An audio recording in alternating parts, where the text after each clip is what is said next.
un poco más de una hora. Bueno, la generación Google, ya la presenté, ¿no? Entonces, quizá la persona que ha formulado mejor el problema que quiero plantear aquí y que me parece que está en la raíz de muchos temas y que estoy seguro que os vais a sentir muchos identificados con lo que voy a decir, es este señor Mark Prensky, que, bueno, si no lo habéis leído es muy recomendable.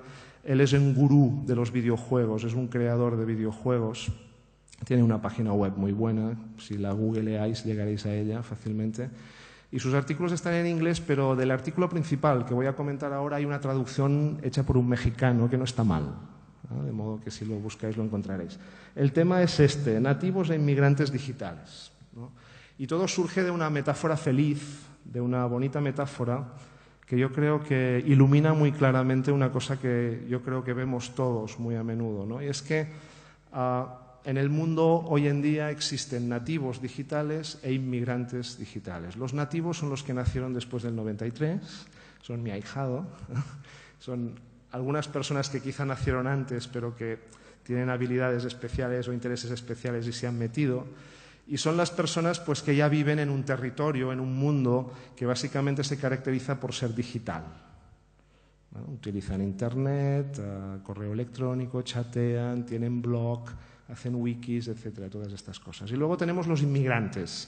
Los inmigrantes son las personas que llegan a un territorio distinto, a una comunidad distinta, donde se encuentran un lenguaje diferente y se intentan integrar en esta comunidad y aprender el lenguaje nuevo, pero siempre quedan rastros de la lengua originaria, ¿no? Porque nunca acabas siendo tan integrado como el nativo, ¿no? Esta es la metáfora, ¿no? Entonces, lo que hace Prensky es caracterizar a unos y a otros, ¿no? Entonces, de los inmigrantes, lo que dice es que se identifican básicamente porque hablan mal el lenguaje digital, ¿no? Se nota que no son nativos digitales, ¿no? Por ejemplo, pues hacen cosas como hacer una impresión de un correo electrónico para leerlo mejor, llamar a alguien para decirle, escucha, ¿recibiste mi correo electrónico? O comprarte un manual de Word 2003 para poder utilizarlo mejor, prescindiendo del tutorial en línea fantástico y maravilloso que te ayuda allí, ¿no? Todos nos reconocemos como felices o no tan felices inmigrantes digitales, ¿no? Bueno, pero lo que nos interesa ahora es que, según Prensky, y hay cierta investigación que le da la razón, nativos e inmigrantes se comportan totalmente de manera totalmente diferente al utilizar las tecnologías, y eso genera una forma de relacionarse con el lenguaje y con el conocimiento totalmente diferente. Porque no estamos hablando de una experiencia pequeña. O sea, mis estudiantes de primero, cuando les pregunto si dedican mucho tiempo a chatear, por ejemplo, a enviar correos electrónicos, hay algunas que me dicen, la mayoría son mujeres, ¿no? que claramente ellas y las máquinas no se llevan bien, de modo que no dedican mucho tiempo, pero hay personas que me dicen que pueden estar 3 horas al día chateando, ¿no? Entonces, están en clase con las amigas y cuando llegan a casa lo primero que hacen es abrir el ordenador y continuar hablando, chateando con las amigas a través del Messenger, ¿no? Y si se pasan 3 horas, evidentemente esto tiene mucho impacto en la capacidad que tienen estas personas, ¿no? Entonces, bueno, los nativos digitales, en principio, están acostumbrados a la multimodalidad, están acostumbrados a manejar distintos formatos, fotos, vídeos, interfaces, pantallas, teclados, ratones. En cambio, los inmigrantes, básicamente, estamos acostumbrados a manejar la palabra escrita. Aquí hay una diferencia importante. Los nativos tienen una gran habilidad en lo que se llama la multitarea, el multitasking. Son capaces de hacer muchas cosas al mismo tiempo, ¿no? Por ejemplo, los alumnos están escuchando una conferencia y están con el móvil enviándose y recibiendo mensajes. En la universidad, en principio, está prohibido tener el móvil con sonido, pero pueden recibir mensajes y enviarlos, ¿no? Y entonces lo hacen, ¿no? Y lo hacen muy hábilmente, ¿no?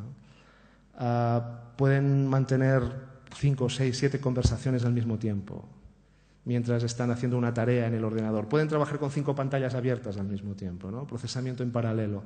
Y en cambio los inmigrantes no tenemos esta habilidad.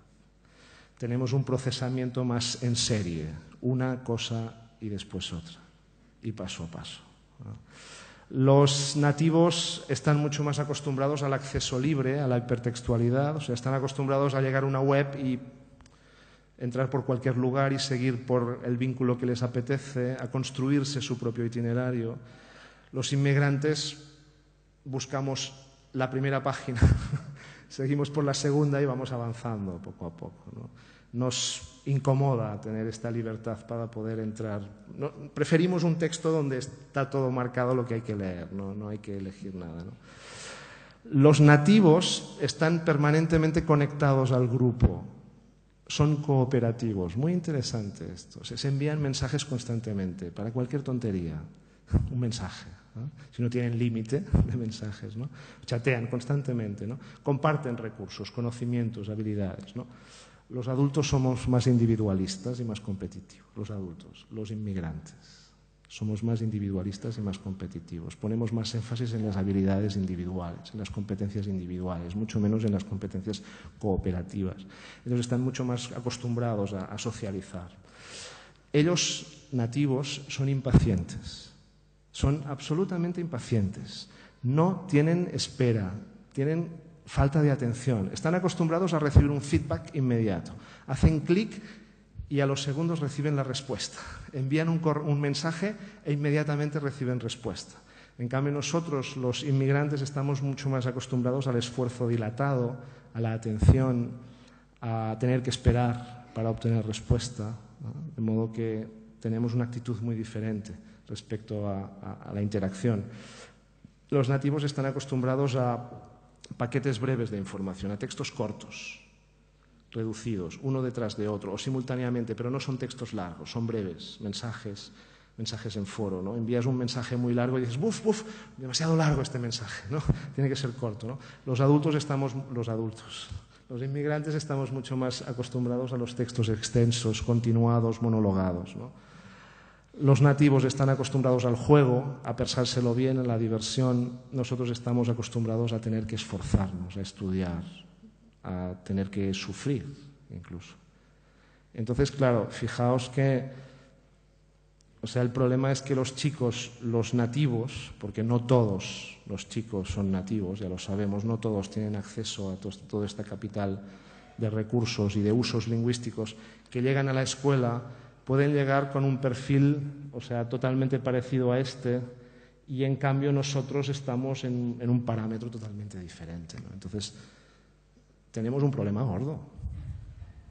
Y además con la dificultad que ellos no son uniformes. En una misma clase podemos encontrar algunos pocos nativos, algunos que no son para nada nativos, que son tan inmigrantes o menos que nosotros, y luego toda una gradación que va del primero al último, ¿no? Entonces es difícil encontrar recursos. No estamos hablando solo de habilidades lingüísticas, estamos hablando de concepciones respecto a lo que es el conocimiento, a lo que es la interacción, ¿no? Entonces, este es uno de los grandes temas que está encima de la mesa, ¿no? Los alumnos no van a la biblioteca a buscar información, se van a un cibercafé o esperan estar solos en casa para poner Google y buscar anorexia o crack o drogas o marihuana o música rap, ¿no? Y entonces, ¿qué podemos hacer ante esta situación, ¿no? Bueno, me voy a saltar esto. ¿Qué podemos hacer ante esta situación? Bueno, yo creo que una de las cosas iniciales es reconocer todas estas competencias que ellos traen, ¿no? Que son relevantes, son importantes, ¿no? La escuela, el currículum discrimina. Dice, en la escuela es importante el castellano y el inglés. El urdu, no.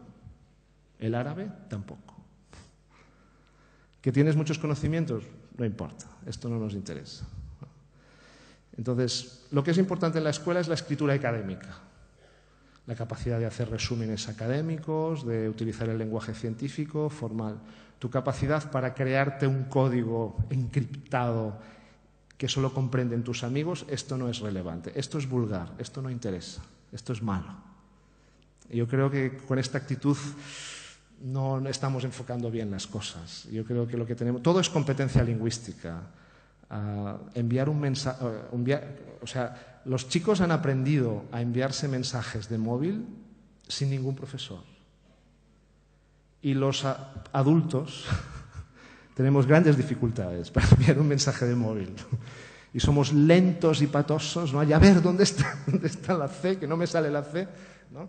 El ejemplo fantástico es el de una reunión del otro día en mi universidad, donde uno de los vicerrectores, estábamos allí todos muy serios, y en un momento determinado empieza a sonar una canción de Bob Marley, Could You Be Loved? Y rápidamente ves al vicerrector que saca el móvil, intenta apagarlo y consigue apretar una tecla y se para, ¿no? A los, no sé, 2 minutos vuelve la canción, entonces ya el histérico saca la pila y deja el móvil allí, ¿no? Y dices que mis hijos me han cambiado la configuración, ¿no? O sea, los hijos saben más, saben un conjunto de competencias que los inmigrantes no sabemos, ¿no? Entonces yo creo que lo primero que tenemos que hacer es reconocer todo este conjunto de competencias. No estoy hablando de competencias en TIC, estoy hablando de usos lingüísticos. Estoy hablando de usos lingüísticos, estoy hablando de la capacidad de chatear. Los adultos hemos intentado entrar en un chat y la primera sensación que tienes es de caos total, no entiendes nada y a los 5 minutos tienes dolor de cabeza. Has intentado leer aquello, ¿no? Porque realmente requiere unas habilidades muy, muy específicas, ¿no? Que son relevantes, que son cognitivamente elevadas. Lo que pasa es que no están discriminadas a favor de la escuela, ¿no? Entonces, el primer paso es este. Y el segundo yo creo que es trazar puentes entre lo que ellos hacen en casa y lo que la sociedad y la comunidad les exige que aprendan a hacer en la institución y en el mundo social, trazar puentes, ¿no? Entonces yo lo que haría, para poner un ejemplo, sería pedir a los chicos que nos dieran algunos mensajes de móvil, como por ejemplo este, de una estudiante mía.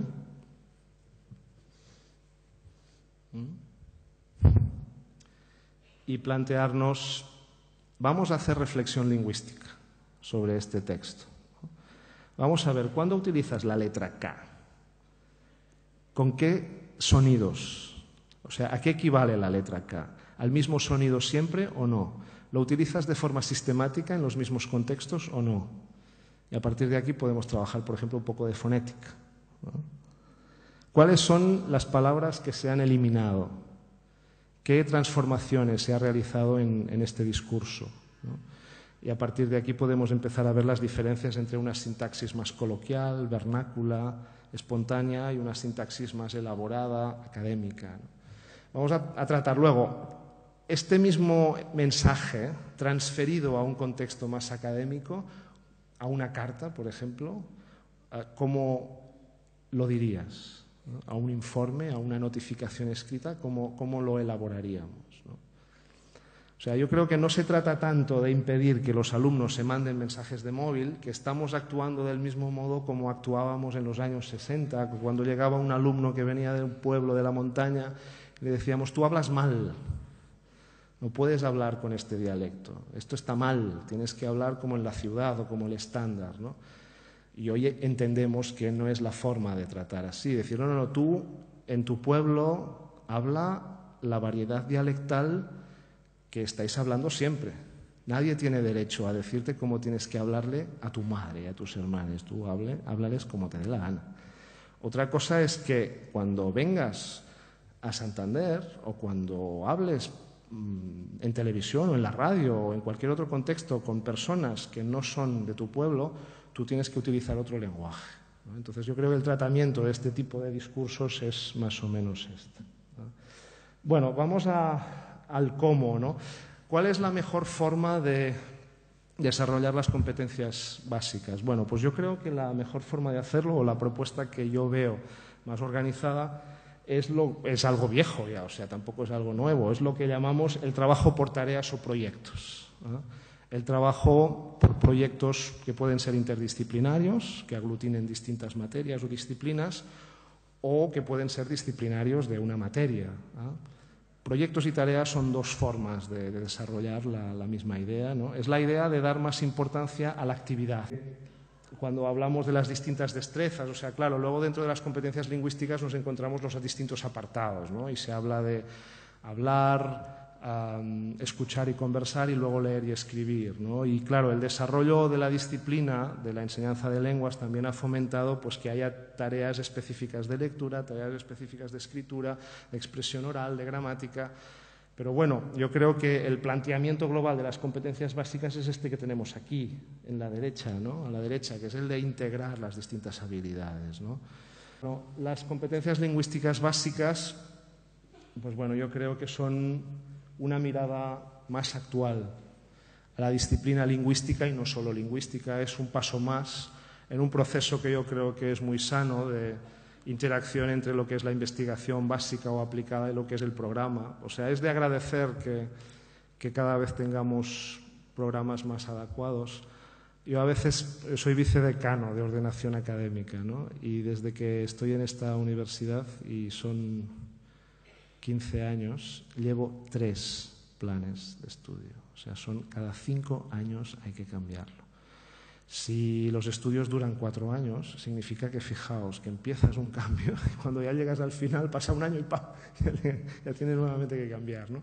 Quizá es una vorágine excesiva. El conocimiento científico no cambia tanto en 5 años, ¿no? Nosotros en la universidad hemos sufrido circunstancias de adaptación a Bolonia y todo eso, ¿no? Pero yo creo que el futuro es que nos actualicemos del mismo modo que se actualizan los médicos, que cambian las terapias muy frecuentemente y todos estamos contentos que las cambien. Entonces, a partir de aquí, yo creo que es lógico que los profesores también tengamos que ir cambiando y es feliz, ¿no? Aunque suponga más trabajo incrementar nuestra mirada. Yo creo que es una visión más global, más integradora de distintas perspectivas. Creo que pone más énfasis en lo social, sin descartar lo psicológico o lo lingüístico. Creo que las competencias son también claramente pues, centradas en el uso y en la actividad. O sea, entienden que el eje fundamental no es el conocimiento, sino que es la actividad. Y bueno, yo creo que es un instrumento para avanzar en un proceso de construcción europea, ¿no? En el que lo que se hace en los distintos países no es tan diferente, ¿no? Que es una de las cosas que quizá me ha sorprendido más al trabajar con estudiantes extranjeros y al tener estudiantes españoles que se van al extranjero. En una universidad ahora con los programas intercampus los estudiantes se van un año, ¿no? Es muy habitual que se vayan un año a Francia, Italia, etcétera, y vengan estudiantes de allá, ¿no? Pues una cosa que me parece absolutamente increíble es ver cómo países vecinos como Francia, Alemania, Italia, Inglaterra, España pueden tener sistemas educativos tan absolutamente diferentes. O sea, es impresionante, ¿no? Profesores de español como lengua extranjera en Alemania, por ejemplo, explican que es muy difícil. O sea, en Alemania la enseñanza de la lengua es muy gramaticalista. Tiene una tradición muy memorística, ¿no? Los chicos y los profesores están acostumbrados, no todos, ¿no? Todo va en la viña del Señor, pero están muy acostumbrados a memorizar semanalmente un listado de palabras. Está la concepción de que el alemán es una lengua difícil, existe eine schwierige Sprache, ¿no? Dicen, y que hay que memorizar mucho y hay que esforzarse mucho para aprender alemán, ¿no? Entonces, a partir de aquí, los alumnos, que es una práctica muy habitual, proyectan los modos de las concepciones sobre aprendizaje de la primera lengua a las segundas lenguas, ¿no? Entonces, ellos esperan que el español lo van a aprender del mismo modo. Y llega un joven español que ha trabajado ya en una tradición mucho más abierta, mucho más comunicativa, y dice, no, vamos a hacer una simulación, vamos a jugar un juego de rol. Y los chicos se desesperan, y los profesores se desesperan, y los papás de los chicos se desesperan. Y el profesor español acaba enseñando la memorización de las palabras, ¿no? O un profesor de español como lengua extranjera que haya trabajado con el mismo libro, con el mismo nivel en Alemania y en Inglaterra, lo primero que te dice es que no tiene nada que ver. Porque en Alemania son, como dije, y en Inglaterra la tradición es absolutamente pragmática, es absolutamente práctica, o sea, no hay memorización, todo es uso, todo es centrado en la práctica, en el aprendizaje de las funciones, de las actividades, ¿no? Entonces, lo que te piden los alumnos es absolutamente diferente, ¿no? Entonces, bueno, yo creo que este tipo de programas que emanan en sus planteamientos generales de las autoridades educativas europeas y que luego cada país intenta asumirlas. Yo creo que son interesantes también porque nos plantean un horizonte en el que vamos a intentar, de algún modo, tener planteamientos educativos más parecidos, ¿no? De modo que los estudiantes que hayan pasado por vuestras aulas, cuando lleguen a la universidad y tengan que irse a Alemania, a Italia o Francia, no encuentren tantas diferencias en la forma de